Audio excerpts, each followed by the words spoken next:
everybody. Nice to be here with you all.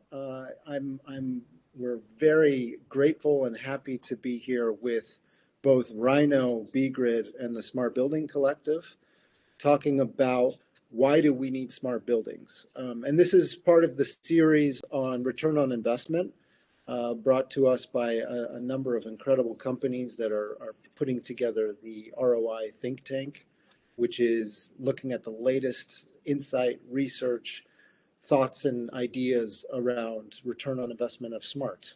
It's a hot topic at the moment. Smart has been used a lot over the last years, talking about what is the real value of all of this technology that we're putting into buildings. So I'm very happy to be here with some incredible guests. Xander from Baarsen from Rhino. He's going to talk to us about his fantastic solution on utility management, getting down to the granular level on all of the utility aspects. And then we're here with Navjeet Birdie, and I always mess up your name, Navjeet, so I'm going to let you introduce yourself, from bGrid. And bGrid is hard infrastructure within a building that provides a ton of incredible data. And then we're here, of course, with Elizabeth Nelson, Dr. Elizabeth Nelson now from the Smart Building Collective, talking about research and innovation. So let's start first with an introduction of each of you and your businesses, and then with the question, why do we need smart buildings? I'd love you to give your first insight on that before we dive into kind of the hard ROI of smart buildings, some of the softer things, and some of the future applications that we're seeing. Shall we start with you, Xander? Sure, let's do that. You're gonna hit them, or shall I just go? Yeah, go for it. All right. So I'm Xander. I'm from Rhino, and we provide a platform, hardware and software, to monitor and collect and move utility data for real estate owners, for real estate users, for property managers. It really doesn't matter, each layer in the vertical. And with utility data, I mean gas, water, electricity, heat, cold if present, depending on the region. And this is sort of the, let's say, the E and ESG, right? The carbon footprint of your building or your building portfolio, if you will. And well, we need smart buildings because we need smart things in general, right? We wanna process more work with less people, and that goes for any industry, and it goes for real estate as well. Although real estate is, I don't want to say lagging, but definitely not the first mover in getting things smart. Nice answer. Navjeet, how about you? Introduce yourself and also your first insight on those questions. Sure. Nav is fine, but really well pronounced. Navjeet is the correct way to pronounce my name. Hi, everybody. Pleasure to be here. Thanks for the invite, Nick. So I am based in the UK. I've got a history in real estate for the last 18 years for my sins. And I've got 2 young kids who keep me on my toes. And I love Formula One. So if anybody's out there want to connect on that, so I'm looking forward to see how Lewis Hamilton does. And our bGrid, really proud to represent bGrid in the UK and expand their portfolio here. We operate in 10 countries, and we work with the clients such as Microsoft, Commercial Real, to transform their buildings into intelligent and responsive spaces. Now, what we do with our sensors that you can see behind me is to essentially eliminate the need for separate light and control systems. And by that, what happens is your building then starts responding dynamically to climate, occupancy, lighting in real time. And on top of that, we provide and collect data and actionable insights to further drive, a spatial optimization, efficiency, and, support the building being sustainable over its lifetime. Now, the answer to the question, from my commercial perspective, it's really always asking a question with a question, which is, what does the client want? And that really would then support their ROI or the need for their smart building. But ultimately, it's creating these efficiencies. It's having the user experience that can bring people back to the office, because that's part of our main domain that we work in, and how we can facilitate the productivity of the businesses and the tenants and the users of that space. Wonderful answer, wonderful answer. And I'm really excited to dive further into some of the things that bGrid is doing, because I think bGrid is working actually at trying to kind of make things cost neutral in a lot of ways, which I think is unique in the smart building space, but something we're seeing with more and more solutions in the market. And bGrid still to this day, and I don't think it's going to last much longer, is the most it is the solution that we see in the most of our platinum buildings so far in the smart building certification. So we've certified a number of platinum buildings that has the bGrid solution in there, and I think that starts to speak for itself of the impact that that technology has on buildings. Elizabeth, can you introduce yourself? Although I think a lot of people know you already, but I'd love to hear your view on that question as well.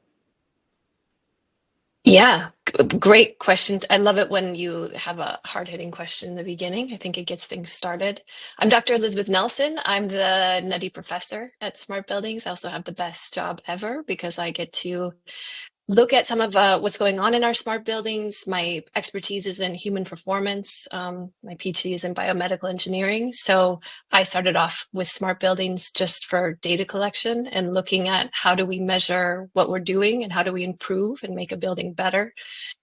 So why do we need smart buildings? I think that some of us need more of a smart building than others, at least right now, if I can say that. I think what we see is that some people don't want to go whole hog into smart buildings, and I don't think that they should have to. If you simply want to get stakeholders in on, because there's lots of difficult conversations going on right now. If you want to just show them that it can be profitable, then you go for solutions that are have a high return on investment very quickly, kind of get the taste of it and then slowly progress, but do things that you can handle. I think one of the things that we see is sometimes the idea of a smart building is this huge, overwhelming thing because it's a brain for a building. And depending how simple and agile you make it, your team is ready for it or not. So I think the reason that we need smart buildings, and I would argue all buildings are smart, but we can talk about that later. Just some of them are quite dumb.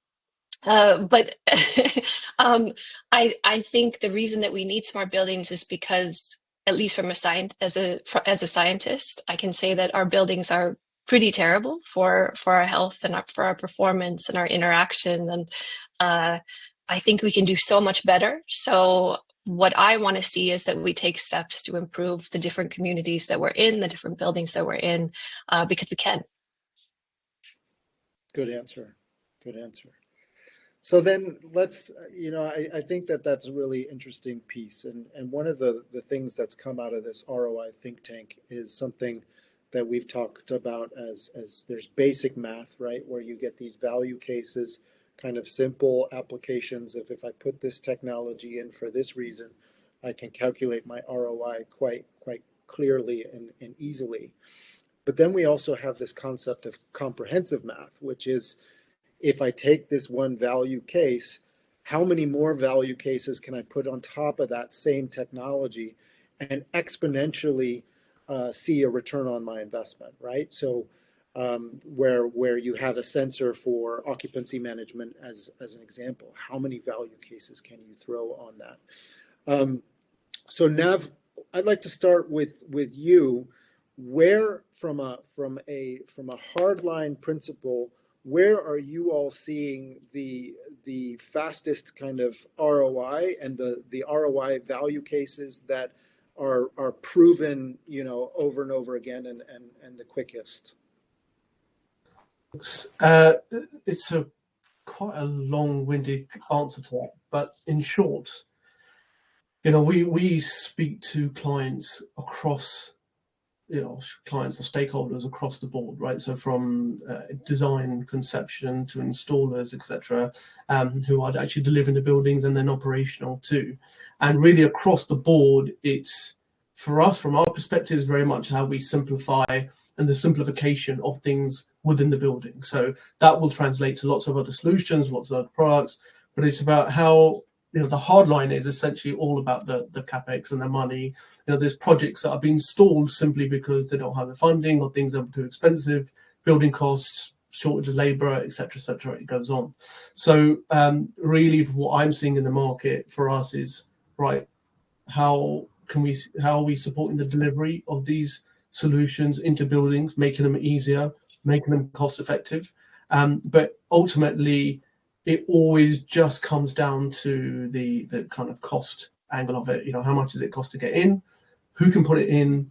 Are they willing to do so? Are they willing to train themselves to add the technology in, whatever technology it is? I mean, we're very much a hardware and database company, but there could be lots of IDLs and converged networks and all these things that are crucial for a smart building to operate correctly. So for me, the answer is very much at that early design installation phase where we're seeing the most for our business to the appetite to actually look at what we do and what cost savings we do provide. Yeah, amazing. And I want to stick with you for just another minute because bGrid is doing something so incredibly interesting at the moment.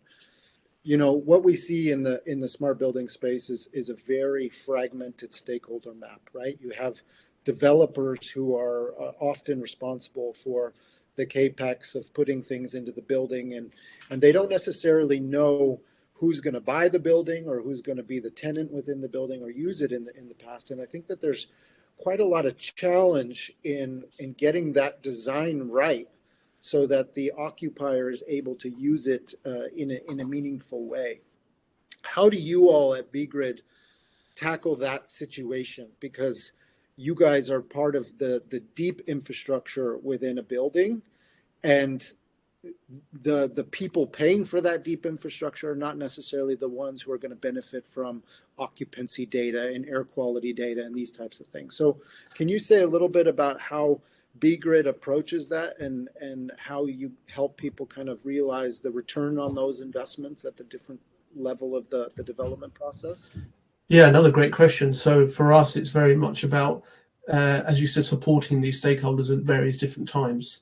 And the way we do that is focusing at, from initial build stage, design stage, installation stage for a developer who may be looking to sell the building off or whatever, at hardware only. So they don't need to worry about the OpEx or the subscriptions or anything like that.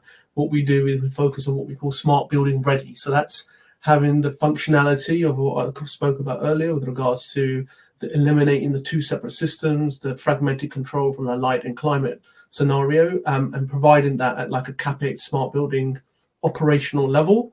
And then later on, if the tenants or the owners of the building want some data, want to use the kind of cloud-based AI to optimize the building, predictive capabilities, then that could be offset later on. That could be put down to the tenant if they want the data. And this is what I would call or class historical data. How the space is performing or being used, the occupancy levels, etc. So that's the kind of way we separate the two things. And you're quite right in saying it is quite fragmented. Whereas, if you speak to anybody at bGrid, what they'll say is that there's, we try to bridge the Grand Canyon between a delivery mechanism and operational, and those two don't always talk to each other. The end users or the facility managers are not in the design consultation phase where really they could be and should be, because they can then really affect of what technology goes in or how the buildings are designed in the first place. So that's my my thoughts on that. No, I think that's really interesting, because I think people always talk about where on the design cycle should technology really be implemented or just decided upon and these types of things. And the truth is, different technology, different functionality should be decided at different phases of the development process. And it's really interesting for suppliers and building developers to be thinking about which technologies need to be associated to which piece. So Xander, same question to you. how do you see, hard ROI when it comes to the utility management that you are doing, and where in that development process should people be thinking about, utility management and extra technology around capturing that data or feedbacking that data to the system? Yeah.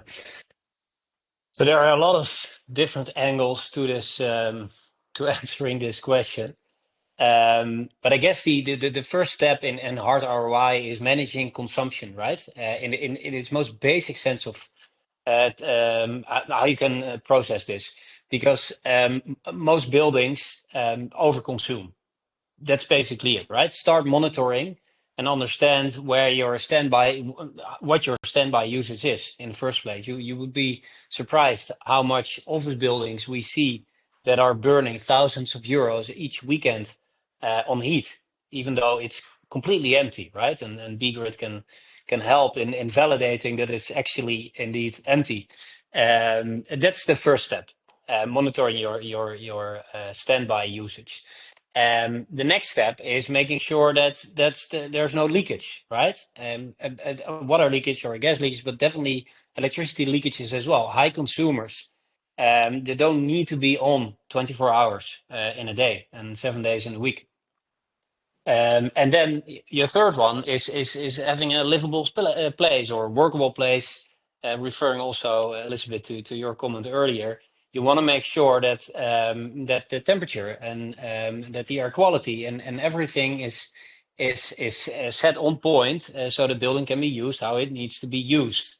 Now, the next one is this might be a little bit towards the let's say the soft ROI. So I'm taking a little step here to the next question, I think. Your building needs to perform, and if it doesn't perform, the valuation will go down. And one of the things that we can help with is monitor your peak consumption, right? Because as a business, you take a certain bandwidth of the net, and that needs to be reserved for you. And if you go over that, you will be fined. You don't want to go over it, but you want to be as productive as you can within that bandwidth that you have. Because if you touch that peak a couple of times per month, you'll still be fined. But maybe you can do more on within that bandwidth. You will never know if you don't monitor in real time.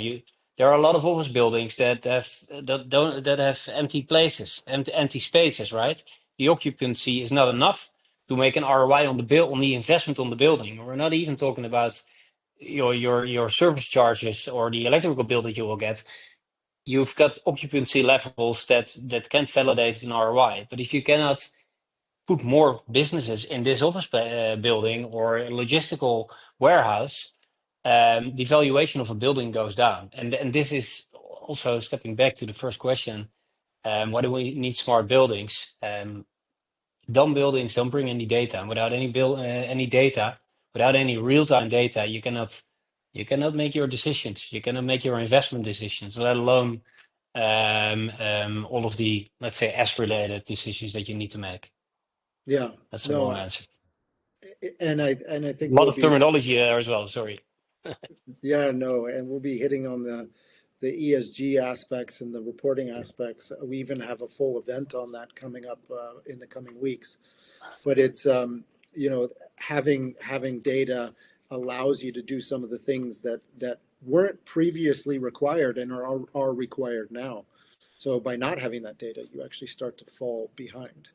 But Elizabeth, Exactly. you've been working on this ROI think tank. You've been doing quite a lot of literature reviews and research with your team and thinking about what are the ROIs of smart building. What are you seeing as far as kind of the low hanging fruit and the hard ROI questions that are being asked now of what is the value of a smart building?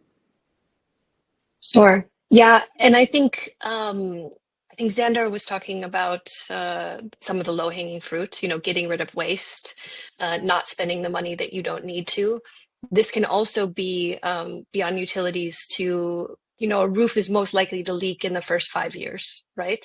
So managing the roof and using sensors to detect leakage can save you not only a ton of money, but also time not in your building, which of course can lose you tenants if it's too long, this sort of thing.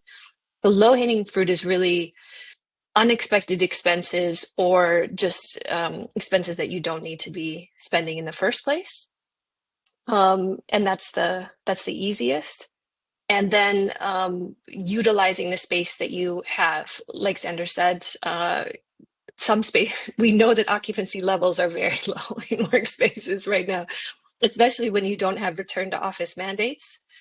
Interestingly, some of the best employees, the high performers, underrepresented groups, and also women, because we are the majority most places, are most likely to leave in return to office mandates. So making spaces that actually really fulfill the needs of the employees or those working there is hugely beneficial. And knowing how the space is used, we know that you can easily find, and I'll let Navjeet talk about this more, but you can easily find the spaces that are underutilized that need to be redone or changed. But what's most interesting about the research is most of the technologies that go into a smart building have a cost, but have a very quick return on investment time if they're used appropriately. So I got to ask one fun question in all of my interviews with our experts, both academic, governmental, CEOs of tech companies. I said, how do you lose money and screw up smart buildings? And they all said the exact same thing. They said, install lots of technology and then do nothing with it. And it's interesting from a psychological point of view, right? Because there's a lot of research in this where we outsource to other things. None of us know a telephone number anymore. So I know 5, and they're not connected to the right people anymore. It's from my childhood. But if we install a smart building and don't have a team to management or don't have great technology to work with, we can think, oh, it's taking care of itself, right? So I think in leaning into smart, having someone to actually know what's going on and take it seriously, and getting into it is extremely important, especially as we see more and more government regulations coming into play. I mean, if you look at what we expect to see from sustainability regulations in the next few years and what buildings have to perform to, it's kind of like training for a marathon, right? So if you know you're going to run a marathon in 2 to 3 years, it might be a good idea to start jogging before then. Because what are you going to do? You know, buildings are going to hire a very expensive consultant. They're not going to know who they want to work with. The partners will have to throw something together last minute, which smart buildings usually have to do anyway. And you won't be at your best if you even meet the requirements by then. So it's my long-winded answer for that. I love that answer. And, you know, it's so interesting because there was a research done about the reporting requirements for CSRD and ESRS, the ESG regiments for the European Union. And not all companies need to do it yet, but all companies will need to do it. The biggest companies need to do it already this year. And they estimate that the cost of just, you know, getting support for the reporting is going to be between $40,000 and $350,000 a year to just get your ESG reporting in line. So it's good to get your kind of data structured and thought about in a meaningful way so that you can reduce that cost. I mean, that's critically important if you want to, you know, to do this effectively. And I think smart buildings really, really help that. And when we look Well, at even better, I mean, exceed the requirements, plan for what you expect to be the evolution of them, and get that together so you're not chasing the requirements as they update every year or whatever. Put your strategy together and execute it. do the right thing because it's the right thing, not because the reporting requirements are telling you to do it, right? That's kind of how we look at it. But, you know, when we look at ROI of Smart and we look at the think tanks that we've created, you know, we look at ESG, sustainability, you know, very much the hard ROI, what Sander and Nav and Elizabeth have all kind of alluded to, of how you can kind of calculate waste, leakage, that kind of stuff. The other kind of think tanks, or the other themes that we see as just as important in your ROI discussion, is efficiency gain. So thinking about how to make your building more efficient, which is part of what Sander and Nav have said, but I want to ask them one more question about that. And then the third think tank that we're really working on is human health and performance. And I think that this is a little bit less black and white when it comes to ROI, right? We know it's important, but we don't necessarily know, the return of that importance. But we're going to dive into that now. So Sander and Nav, before we move to health and human performance and thinking about, organizational success through smart buildings, where do you guys see the biggest efficiency gains when it comes to smart buildings? And how do you achieve those efficiency gains when it comes to your smart building suite when you put that in? Nav, should we start with you? Yeah, thanks. So ultimately, A is really understanding what the client wants from their building, right? And you mentioned about data earlier on. I think it's very clear now, data isn't just a byproduct. You need quality data for continuous improvement and development of the building. And furthermore, then understanding how it's being used, and that data, some of the data that we can collect, sometimes gets passed on to architects to redesign the next space to make it more efficient. So there's a whole wide spectrum of the data and efficiencies from there. But ultimately, a lot of the things we're seeing are, understanding the where we connect with the light and climate control. So utilizing the data to then ensure the spaces are being used and operated at optimum levels. Like Elizabeth said earlier on, if we know no one's going to be there between Monday and Friday and Monday, so across the weekend, so why heat and cool that space? So some of the quick gains that we're seeing are our technology going into buildings and very quickly being able to adapt to how they're being used. Something else you said earlier on, also from a data perspective, is crucial to then understand where the conversations are taking place. So that, that kind of productivity level, you can't measure it, but if we can understand that conversations are taking place to a certain coffee space or a certain area of the building, not only are we looking at efficiency and operation, the environment and making that more efficient, but also looking at the spaces, how they're being used, and then being able to share that information with designers to then optimize that space further. So I think there's lots of different avenues there that we are seeing from a payback scenario, but predominantly it's always about how much money are you saving, and collecting that data. Another cool thing is with quality data. Example is we're working with Lee, and they're using a billion points of our data, and they've made a link between occupancy and the sizing of plant rooms and the thickness of the pipes going into HVAC systems and the size of HVAC systems based on the demand, and validating that actually not all spaces need to be designed to 100% or 200% capacity of demand that they normally allow for. So there's a lot of different sections where data can really support the efficiency of designing, operating, and delivering buildings. Yeah, and I think what's so interesting about the bGrid solution, right, is that bGrid is not just about data and digesting that data and then doing something with that data. They also have a new room controller that they launched last year. So it's actually kind of autonomous, where the technology is creating action on the building itself. So it doesn't need that human interaction. The data is already feeding the change to the building, which is a completely different maturity category when it comes to your smart building, when it can actually start to make some of these adjustments on its own.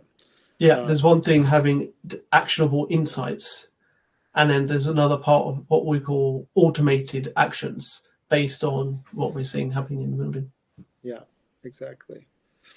And so, Sander, to your side, ideally, what is the ideal situation when it comes to efficiency gain in a building? What do you recommend that people really focus on to reduce the need for people, to reduce the need for cost, to reduce the need for different aspects? Yeah, I'm gonna second Navjeet here. It's about the act part, right?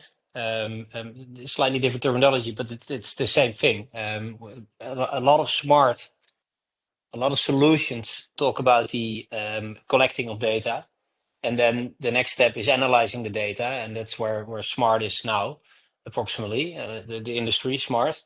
And then the act part is the next step, right? You don't only want to highlight or make awareness, which is a very great step. A lot of buildings are not taking yet, but taking that step in acting so that the space is livable and workable without needing a front end as a building user.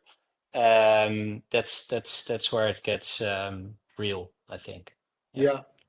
And I think what's interesting is that the market is actually starting to realize that smart building is not something you just buy and you're done, that there's enterprise change that's needed in order to make that smart building effective. How do Yep. they set themselves up to bring on that technology or bring on that data in a meaningful way?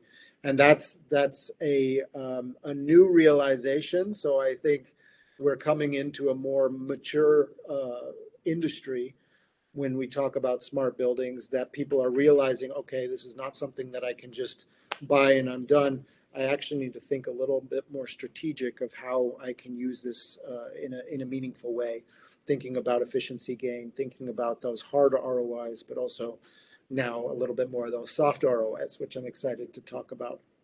So Yeah. the other think And tank that, what I'd like to, sorry, I'm gonna interrupt. It's not an answer to one of the questions, but I'm gonna add one thing on top of this, because we're talking about smart buildings, but solutions need to be scalable, right?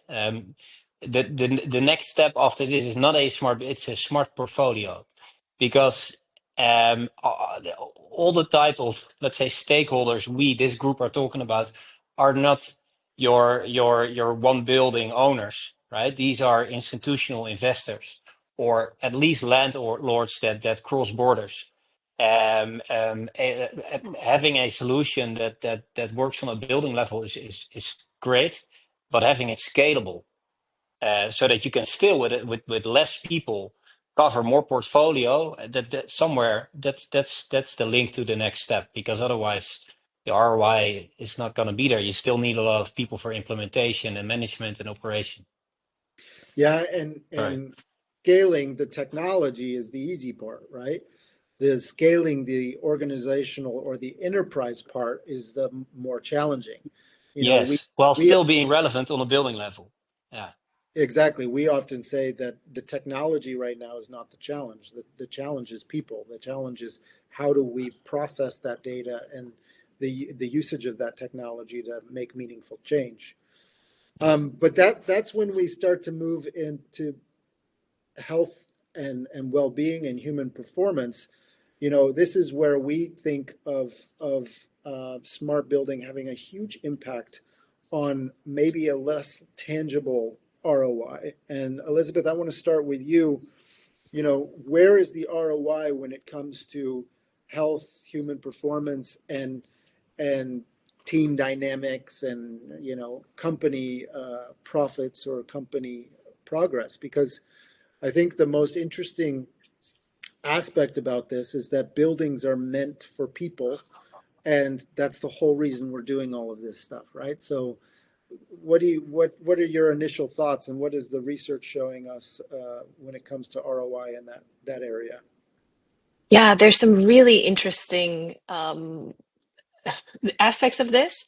And I think it gets you into the different demographics of who's at the office. So when you look at high performers, when you look at what I talked about before, underrepresented groups, women, and then young people, one of the biggest things that we're seeing is companies that have altruistic initiatives within their company have longer retention of younger people. They have more job acceptances, and more group dynamics. So we're seeing the younger generation really pushing more sustainable buildings, smarter buildings, healthier buildings in an amazing way. So thank you for that.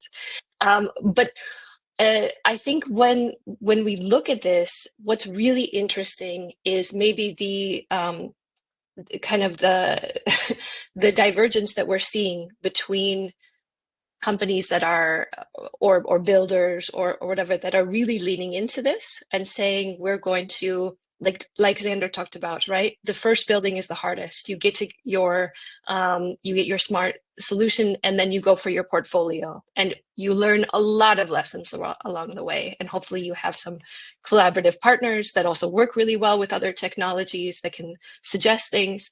But the portfolio that you want to put out there, of course, is then going to represent and to be what you are putting forward for the next coming years, decades.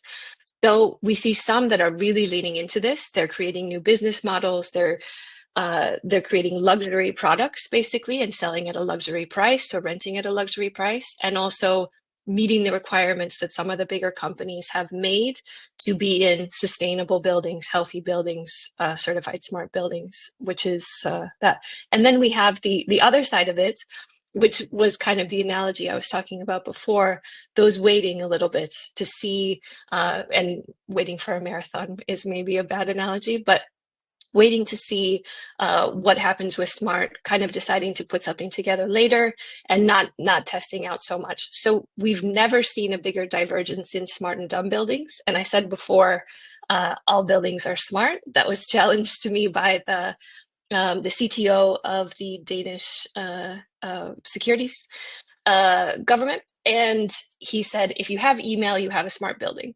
You probably just don't have a very secure building, and you have a pretty dumb building. So I loved that idea, and I agree with it.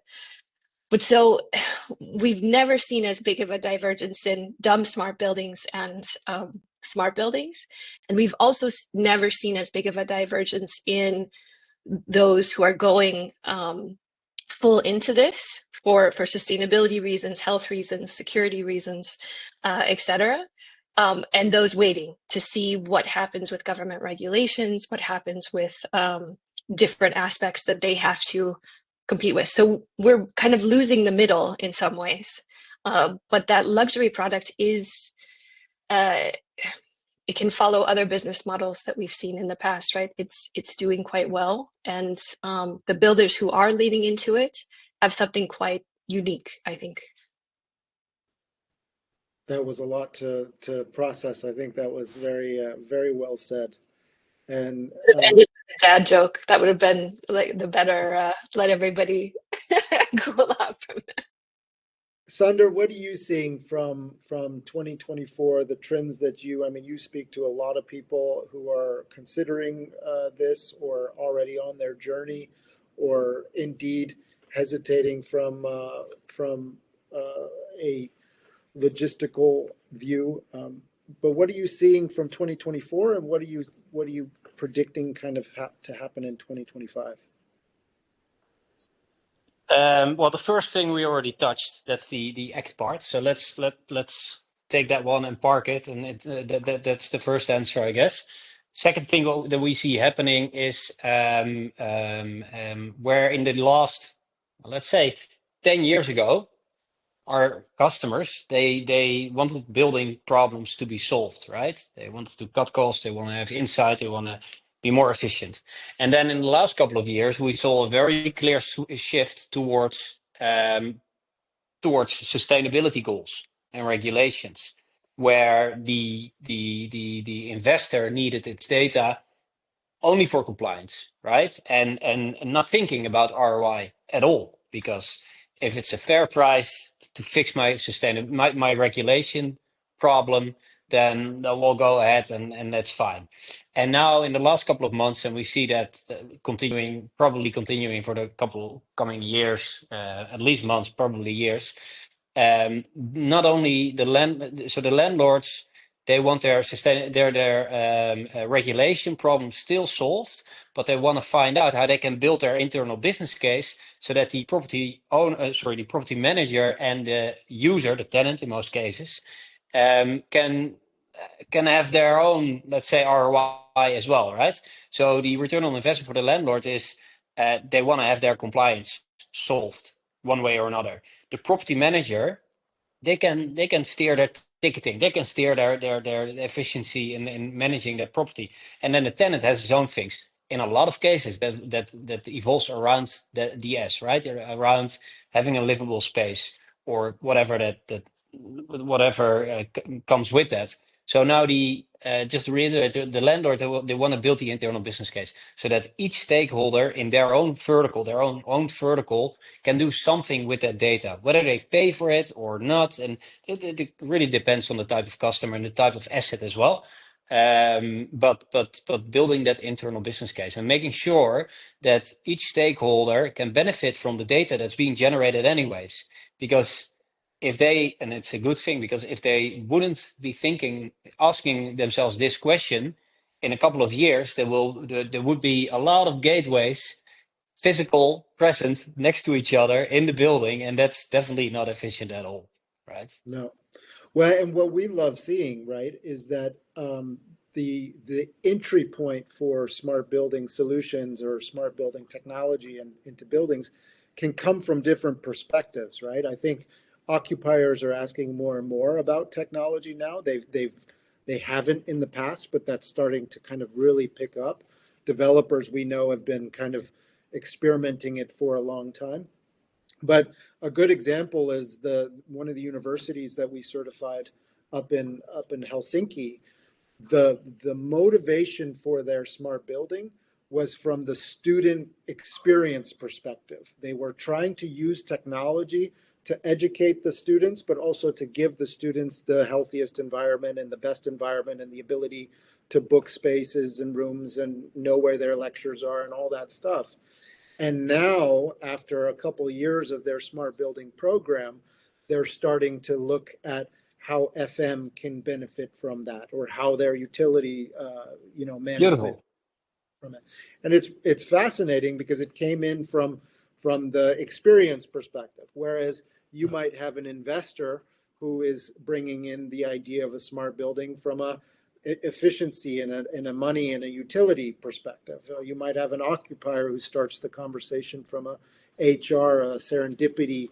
How do we get people to connect better experience? Yep. So, Nav, to you, same question. If you look at the trends of 2024, or even before that, you've been doing this for a while. What did you see, and what do you see and are hopeful or not hopeful for in 2025? So currently, we've gone through a phase of, having the whole COVID situation, air quality being very, very important. There was a lot of things that came out of the back of that. There's the whole scenario of then trying to ensure that people feel safe to come back into the office, if you remember that sort of phase that we went through. So air quality, reporting air quality was a big thing. We moved then, from my experience, onto air quality and then understand occupancy. And that's still quite a common question that I get in terms of not just are people there, yes or no, but how many people are in the space, where are they using it? And then that developed into what you might call space utilization. So we're in that sort of interesting phase where I always question, that's all, space utilization and having these community applications, which I call, that kind of one application that can do desk booking or office meeting bookings, or look at the local restaurant deals in the area. So it's a very experience driven environment that we have been in and even further moving into. But what I think where we're going to even further is the hardware and data perspective, because smart building technology isn't just just for technology's sake. It really needs to impress, yes, on the financials, on the environment, but also the human aspect of it as well. And then from that basis, you need quality data to do anything within the building. And I think there's a move now towards really understanding where the data comes from, validating the data. Is it correct? Also, if I add to that point, is is the solution what you're providing saying what we say we do. We save 20 to 40% of your operational energy and make the building more efficient. But we're getting now, okay, well, we want to see proof of that. A lot of people have had their hands burnt with technology. They say they can do stuff, and then all of a sudden, well, actually, you need to buy this extra add-on, or you need this or need that to actually make it work, and it's really cumbersome, and there's lots of different silos, etc. So now I really feel everybody has more of an understanding. All these consultants that work really hard in our industry have done a really good job of educating the industry on what smart could look like. And yeah, moving forward, I think there's a push for understanding the technology that they're putting in, and then having the accuracy in that data to then do lots of different things with it. Really nice, really nice. And Elizabeth, you're busy with all kinds of nice research on ROI, but beyond that as well. So when we look at the future from your perspective, and feel free to tell us about your experience from 24, but when you look at 25 and beyond, what do you see happening with smart buildings? Where do you see it going? Yeah, I think part of it is what I talked about before, that divergence of those leaning in. What's exciting and what is my favorite part of it, and what is some of my research coming up, is the buildings that are looking more into how do we use smart to change things beyond the basics, or the basic math, or just space utilization. How do we get representative data from all people? We have a lot of historical aspects of our culture and of the buildings that we live and work in. So having proper representation of everyone's behavior is very, very interesting, and could be a great equalizer for that.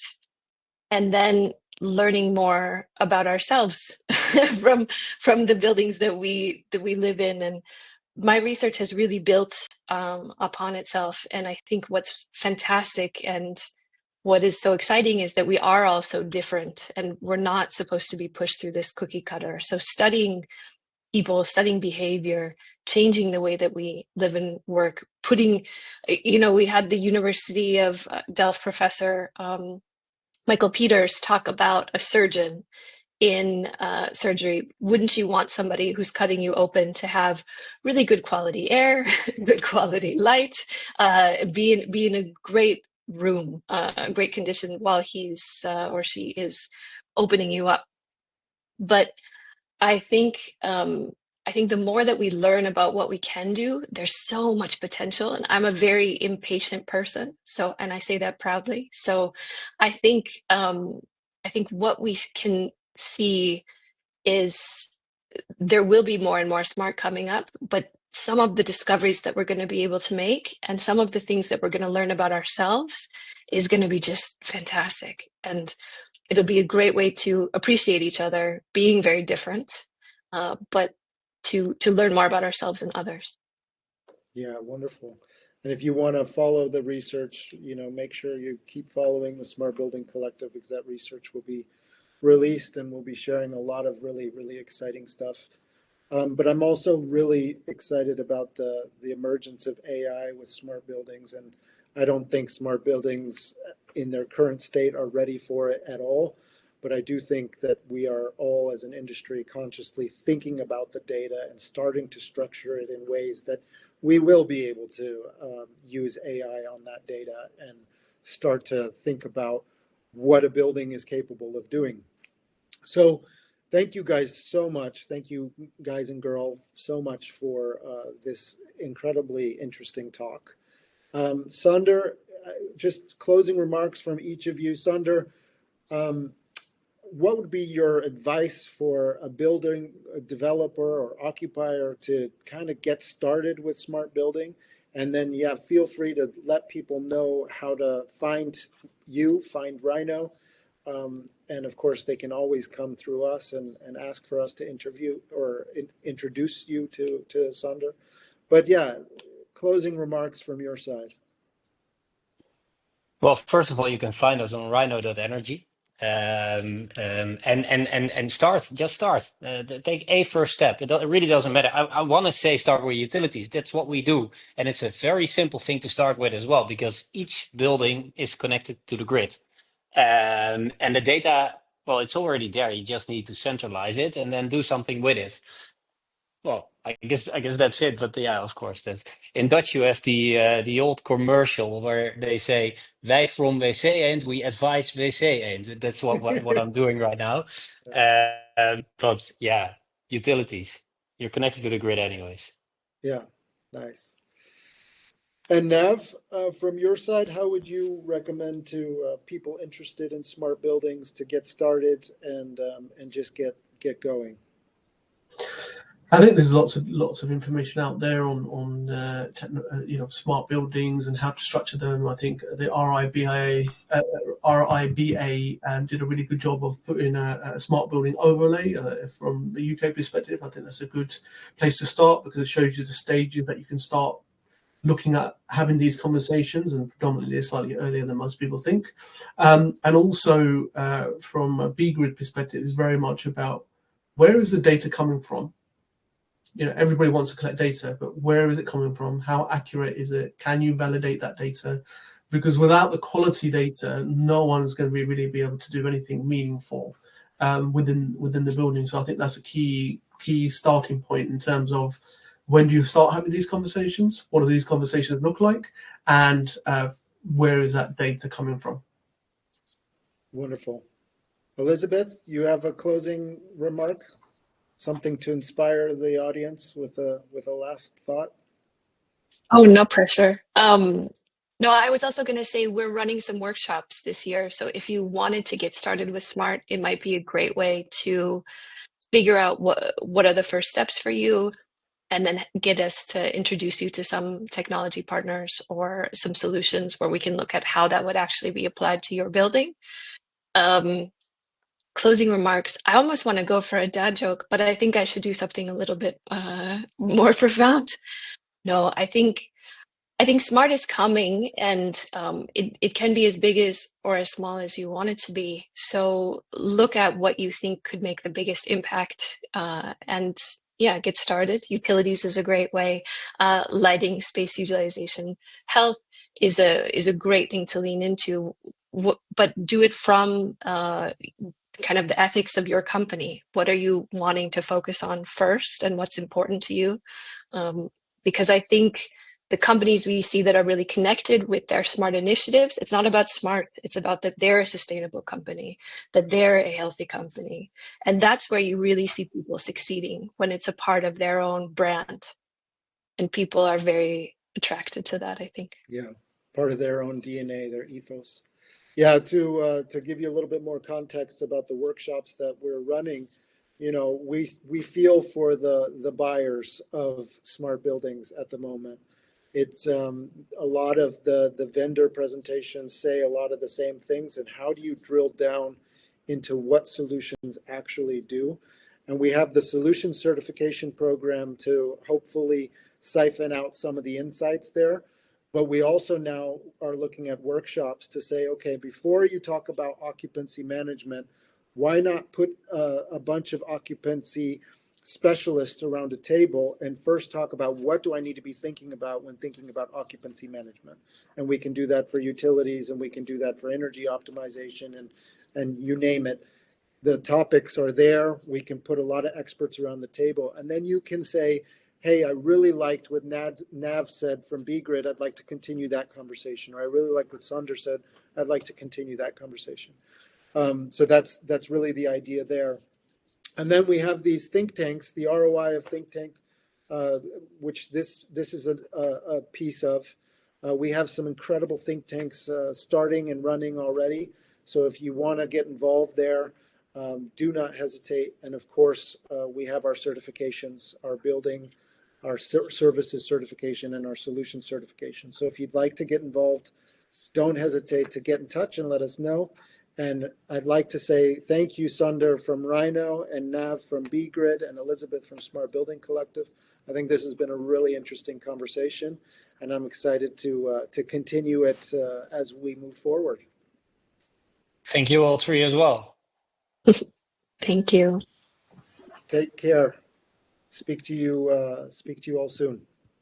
Thank you. Bye-bye. Bye-bye.